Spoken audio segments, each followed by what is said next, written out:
बीड परभणी येथील घडलेल्या दोन्ही घटना गंभीर आहेत। या घटनांसंदर्भात सविस्तर चर्चा करण्याची सरकारची तयारी असून संविधानाचा अपमान कधीच सहन केला जाणार नाही, असे मुख्यमंत्री देवेंद्र फडणवीस यांनी विधानसभेत सांगितले।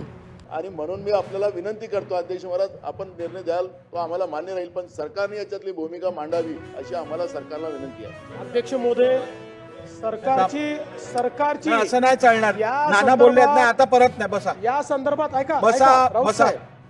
या संदर्भात ऐकून घ्या। या संदर्भात सविस्तर चर्चा करण्याची सरकारची तयारी आहे। त्यामुळे मला असं वाटतं अध्यक्षांनी तो दिवस नेमून देतील। उद्याचा आज आपला शोक प्रस्ताव असल्यामुळे आपल्या काही प्रथा परंपरा आहे, मात्र अध्यक्षांनी उद्याचा दिवस नेमून दिला तरी आम्हाला हरकत नाही। या संदर्भात पूर्ण सविस्तर चर्चा आपण करू। दोन्ही घटना अतिशय गंभीर आहेत, त्यामुळे निश्चितपणे त्याच्यावर चर्चा करू। त्याच्यावर सरकारने काय कारवाई केली ही देखील आपण त्या ठिकाणी बघू। आणि विशेषतः परभणीच्या घटनेच्या संदर्भात मला या निमित्ताने सर्वांनाच अपील करायची आहे की संविधानाचा अपमान कोणीच कधीच सहन करणार नाही, आणि ज्यांनी तो अपमान केला तो मनोरुग्ण आहे।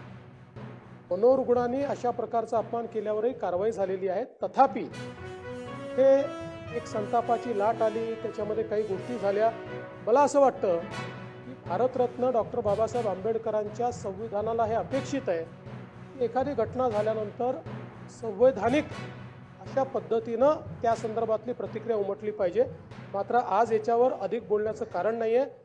निश्चितपणे अध्यक्ष महोदय ज्यावेळी वेळ राखून देतील त्यावेळी याच्यावर सविस्तर चर्चा करून त्याच्यावर योग्य उपाययोजना आपण करू। आणि मला अपेक्षा आहे की विरोधी पक्ष देखील याचं राजकारण न करता या संदर्भात आपल्याला राज्यात कायदा सुव्यवस्था कशी ठेवता येईल आणि अशा प्रकारच्या घटना कशा घडणार नाही या संदर्भातल्या चांगल्या सूचना विरोधी पक्ष देखील करेल, हा मला विश्वास आहे। म्हणून आपण जेव्हा नेमून द्याल त्यावेळेस याची कारवाई करता येईल।